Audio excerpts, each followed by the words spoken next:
अभी एक फैशन हो गया है, आम्बेडकर आम्बेडकर आम्बेडकर आम्बेडकर आम्बेडकर आम्बेडकर। इतना नाम अगर भगवान का लेते तो 7 जन्मों तक स्वर्ग मिल जाता। आज सकाळपासून मी एकच जप करतोय, आंबेडकर आंबेडकर आंबेडकर आंबेडकर आंबेडकर आंबेडकर आंबेडकर आंबेडकर आंबेडकर आंबेडकर आंबेडकर आंबेडकर आंबेडकर आंबेडकर। ही फॅशन नाही आहे, हे पॅशन आहे, पॅशन। आंबेडकरांइतकंच नाव जर का देवाचं घेतलं असतं तर 7 जन्मांपर्यंत स्वर्ग मिळाला असता। अमित शहांच्या या वक्तव्याने विरोधक जोरदार आक्रमक झालेत। अमित शहांनी डॉक्टर बाबासाहेब आंबेडकर यांचा अपमान केला असा आरोप त्यांच्यावर केला जातोय। पण नेमकं हे प्रकरण काय? अमित शहांचं असं वक्तव्य करण्यामागचं नेमकं कारण काय? याचाच सविस्तर आढावा या व्हिडिओतून घेणार आहोत।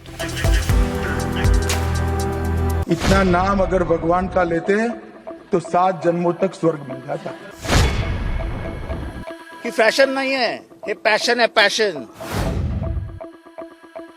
अमित शहा सारखा एखादा माणूस एवढ्या उद्दामपणाने आणि तुच्छतेने बोलू कसा काही शकतो, याचं उत्तर मिळालं पाहिजे।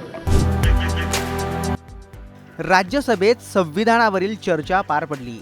या चर्चेच्या समारोपाच्या भाषणात अमित शहांनी डॉक्टर बाबासाहेब आंबेडकर यांच्यावर केलेल्या वक्तव्यावरून विरोधक आक्रमक झालेत।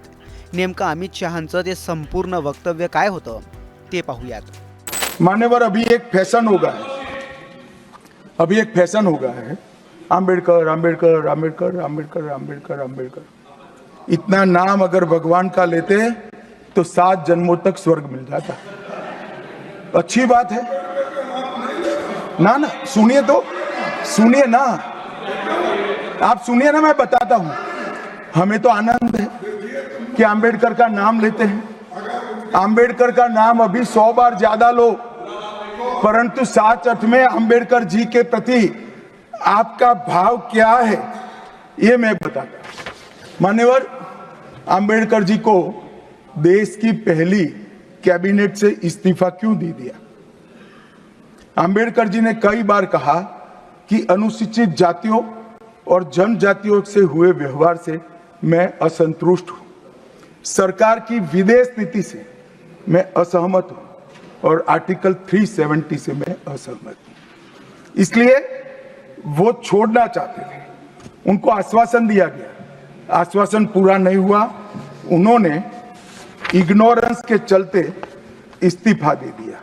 और एक श्री BC रॉय ने पत्र लिखा कि आम्बेडकर और राजाजी जैसे 2 महानुभाव मंत्रिमंडल छोड़ेंगे तो क्या होगा। तो नेहरू जी ने उनको जवाब में लिखा है, राजाजी के जाने से तो थोड़ा बहुत नुकसान होगा, आम्बेडकर के जाने से मंत्रिमंडल कमजोर नहीं होता है। मान्यवर, ये विचार जो खड़गे जी कह रहे हैं ना, क्या आपत्ति है? जिसका विरोध करते हो उसका वोट के लिए नाम देना है, कितना उचित है? क्योंकि अब अंबेडकर जी को मानने वाले पर्याप्त संख्या में आ गए हैं, इसलिए आप आंबेडकर आंबेडकर कर रहे हो। आंबेडकरांचं नाव घेणं ही फॅशन झाली आहे। इतकं नाव देवाचं घेतलं असतं तर कदाचित स्वर्ग मिळाला असता। अमित शहांच्या याच वक्तव्यावरून राज्यसभेत विरोधकांनी जय भीमचे नारे देत बाबासाहेब आंबेडकरांचे पोस्टर्स झळकावले। अमित शहा यांच्या याच वक्तव्याचे महाराष्ट्रातही पडसाद उमटलेत। त्यांनी संविधान आपल्याला दिलं, त्या आंबेडकरांबद्दल, बाबासाहेबांबद्दल, आपल्या महामानवाबद्दल अमित शहा सारखा एखादा माणूस एवढ्या उद्दामपणाने आणि तुच्छतेने बोलू कसा काही शकतो, याचं उत्तर मिळालं पाहिजे। आज सकाळपासून मी एकच जप करतोय, आंबेडकर आंबेडकर आंबेडकर आंबेडकर आंबेडकर आंबेडकर आंबेडकर आंबेडकर आंबेडकर आंबेडकर आंबेडकर आंबेडकर आंबेडकर आंबेडकर। ही फॅशन नाही आहे, हे पॅशन आहे, पॅशन। अमित शहाचं हाऊसमधलं असणारं जे काही वक्तव्य आहे की आंबेडकर आंबेडकर आंबेडकर करण्यापेक्षा देव देव देव देव असणारं जर नावं घेतलं असती, ती जी जुनी मेंटॅलिटी आहे, ती जुनी मेंटॅलिटी पुन्हा बाहेर पडलेली आहे। अमित शहांनी माफी मागावी असा विरोधकांचा आग्रह आहे। आता अमित शहा यावर काय बोलणार? आपल्या वक्तव्याबाबत ते काय स्पष्टीकरण देणार हे पाहणंच महत्त्वाचं ठरणार आहे।